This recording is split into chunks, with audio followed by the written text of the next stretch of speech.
دیا تو آخری 16 سے تمہارا نام کٹ جائے گا، آخری 16 سے کٹ جائے گا، اشارہ سمجھو، توجہ حاصل کرو۔ 5 برس یا 6 برس کا ایک بچہ ہے، تعاون کی بیماری آئی ہے، اس تعاون کی بیماری میں ابا کا بھی انتقال ہو جاتا ہے، اماں کا بھی انتقال ہو جاتا ہے، پورا گھرانہ ختم ہو جاتا ہے۔ وہ بچہ حیدرآباد کے شہر دکن میں ہے، کوئی اس کے آگے نہیں، کوئی اس کے پیچھے نہیں، کوئی دائیں نہیں، کوئی بائیں نہیں، وہ بچہ تنے تنہا ہے۔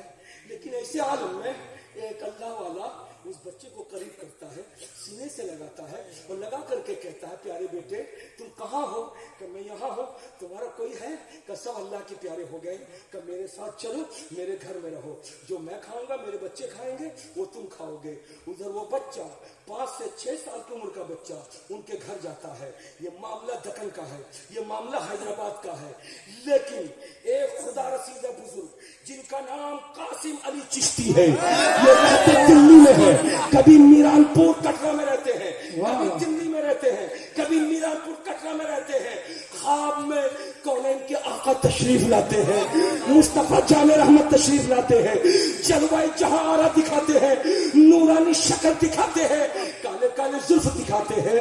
مصطفیٰ چمک تجھ سے پاتے ہیں، سب پانے والے میرا دل بھی چمکا دے، چمکانے والے برستا نہیں دیکھ کر ابر رحمت بدوں پر بھی برسا دے، برسانے والے رات کا اندھیرا ہے، سید قاسم علی چشتی سو رہے ہیں، قسمت بیدار ہے، کوئی آنے والا مدینے سے آتا ہے، نورانی چہرہ لے کر کے آتا ہے، اللہ اللہ خواب میں آ کر کے کہتا قاسم اٹھ۔ سرکار قاسم آنکھ کھول دیتے ہیں، خواب میں سارا منظر ہے، خواب میں بتایا جاتا ہے جا دیکھ اس عمر کا بچہ ہے، بڑا پیارا ہے، بڑا نرالا ہے، اس کے بابا چلے گئے، اس کی ماں چلی گئی، اے قاسم اس بچے کو ڈھونڈو اور ڈھونڈ کر کے اپنے گھر میں لاؤ اور اپنے پاس رکھو۔ حضرت قاسم علی چشتی اٹھتے ہیں اور اٹھ کر کے اس بچے کی تلاش میں کبھی جھارکھنڈ جاتے ہیں، ناکام واپس ہوتے ہیں، کبھی بنگال آتے ہیں، ناکام واپس آتے ہیں، کبھی ہریانہ پنجاب جاتے ہیں، ناکام واپس آتے ہیں، مگر ارادہ ہوا جاؤ ذرا سا ساؤتھ کی طرف، شہر حیدرآباد دکن کی طرف۔ جب وہاں پہنچتے ہیں تو اس بچے کے چہرے کو دیکھا، خواب میں جو منظر تھا وہ سارا منظر نگاہوں کے سامنے آ گیا۔ ہاں ہاں میرے رسول نے مجھے خواب میں یہی چہرہ دکھایا تھا جو بچے کا چہرہ ہے، جھوم کے بولو سبحان اللہ۔ میرے نبی نے انہی آنکھوں کو دکھلایا تھا جو بچے کی آنکھیں ہیں، میرے نبی نے ایسے ہی شکل دکھائی تھی جو بچے کی شکل ہے۔ اس بچے کو لیا اور لے کر کے پوچھا بیٹا تیرا نام کیا ہے؟ کہا محمد حسین ہے۔ کہا بیٹا اب تمہیں یہاں نہیں رہنا ہے، میرے ساتھ چلو۔ اب شہزادے کو لیتے ہیں، کٹرا شریف لے کر کے آتے ہیں، کبھی دلی میں ساتھ رکھتے ہیں، کبھی میران پور میں رکھتے ہیں۔ وہ بچہ جب بڑا ہو گیا تو اپنی بیٹی سے ان کا نکاح کیا اور نکاح کر کے کہا بیٹا نام تمہارا محمد حسین تھا، لیکن آج سے دنیا تم کو دولہا کے نام سے جانے گی۔ بنگال والوں برکاتی کا پیغام نوٹ کرو، اس بچے نے بڑے ہو کر ازدواجی زندگی گزاری تو خدا نے 6 اولاد عطا کیا۔ ایک کا نام صالح احمد، دوسرے کا نام اسرار احمد، چوتھے کا نام اکرام احمد۔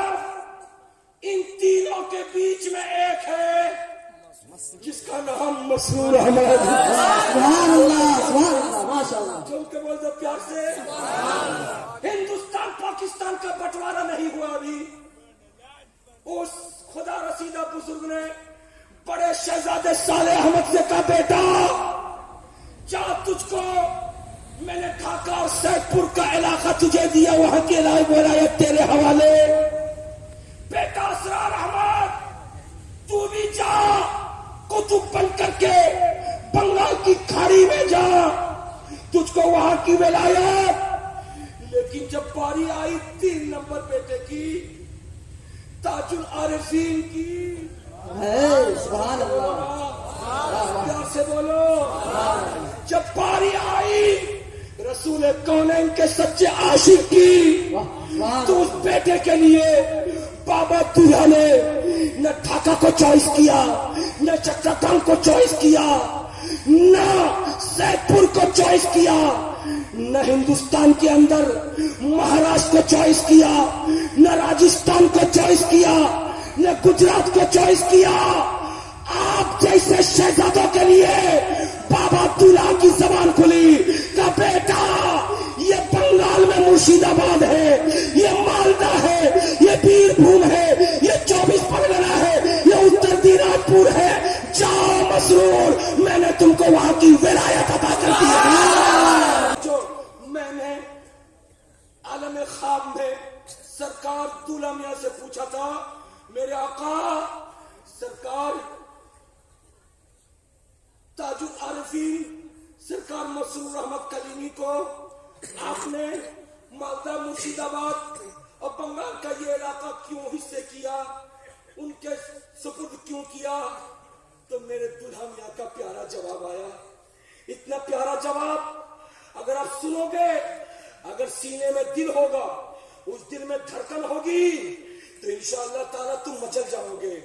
تو میرے سرکار دلہا میاں نے جواب دیا، سخاوت حسین برکاتی جان رکھو تم اس بات کو کہ میرے بعد میرے مسرور کو میں نے وہ علاقہ اس لیے دیا کہ مسرور کی پشت میں مسعود جیسا بیٹا آنے والا ہے. بولا سنتے ہاتھوں کو لہرا کے بولو، مسعود جیسا بیٹا آنے والا ہے. اس لیے میں نے مسرور کو یہ علاقہ دیا ہے تاکہ مسرور کے بعد یہ میرا نوجوان اگر پیر دیکھے تو مسعود کی شکل میں دیکھے، اور پیر دیکھے تو خواجہ مسعود پیا کی شکل میں دیکھے. اس لیے مبارک ہو تمہیں کہ تمہیں پیر ملا ہے تو نرالا ملا ہے. مبارک ہو تمہیں پیر ملا ہے تو دولہا میاں کی چوائس ملی ہے. اگر پیر ملا ہے تو مسرور میاں کا انتخاب ملا ہے. تو اے مالدہ مرشید آباد کے مسلمانوں، کلیمی شہزادوں، ایسے پیر کے دامن کو پکڑ کے ناجائز کام مت کرنا، حرام کام مت کرنا، غلط کام مت کرنا. آج کے اس پرفتن دور میں وہابیت دیوبندیت تو بالکل آنکھیں کھولی ہوئی ہے. کیسے آپ کے پیر کو بدنام کرے، کیسے کلیمی شہزادوں کو بدنام کرے. ان کا منہ توڑ جواب تو آپ دن رات 24 گھنٹے دیتے رہتے ہو. لیکن نئی برائی جو ابھی جنم لے چکی ہے آپ کے معاشرے میں، میرے معاشرے میں، ہمارے علاقے میں، وہ برائی لڑکیوں کا بھاگنا ہے، وہ برائی بہو بیٹیوں کا بھاگنا ہے، گھر چھوڑ کے سنسار چھوڑ کے بھاگنا ہے.